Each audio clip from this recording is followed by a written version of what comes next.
This hit me down in New Orleans when I first went down there many years ago, 20-some years ago. And I saw all this crazy metal art, and I got to meet all these artists and go to their studios and see what was happening. And came back, bought a welder, and just, I don't know, just take stuff, whatever I can find, buy clean stock, find anything by the railroad tracks, anything at all becomes something. I think it's considered outsider art, which is the technical term these days for someone who's not schooled, you know, hasn't gone formal art classes. Is somebody who just picks up a brush and starts doing things and creating just because it's in them and they want to get it out. And I just love the fact that people were just taking anything, just found objects, and making great pieces of art out of anything that people would be throwing away, garbage that other people would throw away. It becomes art. The one piece I'm working on today is called Rebuilding New Orleans. That came about after, of course, the big hurricane down there, Katrina, and all the rebuilding they did. I've been down there a few times since, and I've made friends with many people down there that live and work around the area, artists, waiters, waitresses, just you know, the locals. And that name popped up, so it was something that just came to me. I wanted to do a fleur-de-lis, you know, and I just cut a bunch of pieces of metal up, just made garbage out of it, and then put it back together in the shape of fleur-de-lis, which I fancy fleur-de-lis a lot. I've made a number of those too. I'm hoping to donate it to the reality show Pitbulls and Parolees, and they're completely donation run, and that's how they survive. And so I'm hoping to donate to them, and like they can auction it off, maybe put some money in their pockets to keep running, anything we can do to help, you know, the animals. Well, the music stuff comes from my music background, musician, I guess, hey. And you know, so I have a lot of these crazy horns lying around. My family owned a bar once, and we had a lot of pieces just lying around, so I just did things with them. I do a lot of flags for some reason, a lot of patriotic Americana things come out. Just something I'm into.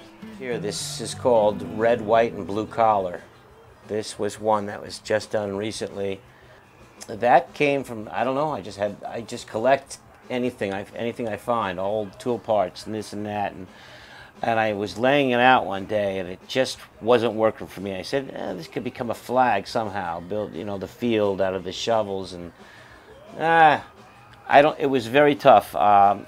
Lots of photographs, laying it out, living with it, and just it struggled for a long time. And then one day it just came to me, and all of a sudden it started putting itself together.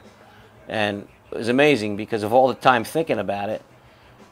The amount of time to make it wasn't extraordinary, but I'm happy with it. I'm still working on it. I have very happy thoughts about it, you know, a piece and vision. Sometimes I draw it out first, kind of a little quick sketch, and sometimes I'm very happy with it. The pieces that I'm not happy with, I usually destroy them and they become something else. This is a piece for someone in California. This is Thelonious Monk. And these are actually drawn by my son. He's a great artist too. Okay, various drawings of things I have or have not done. That would be Robert Johnson.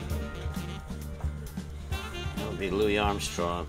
My place right now is very small, very tight. Every inch is being used, ceilings, walls, just to house and stock everything I've accumulated over the years, and you know, steel stock and parts. I have racks and racks of just garbage I've picked up. I was at the train tracks the other day.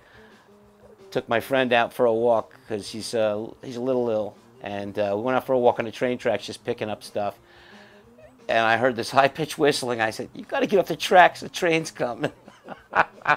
But we got a couple buckets of goods, and I don't know what they're going to become.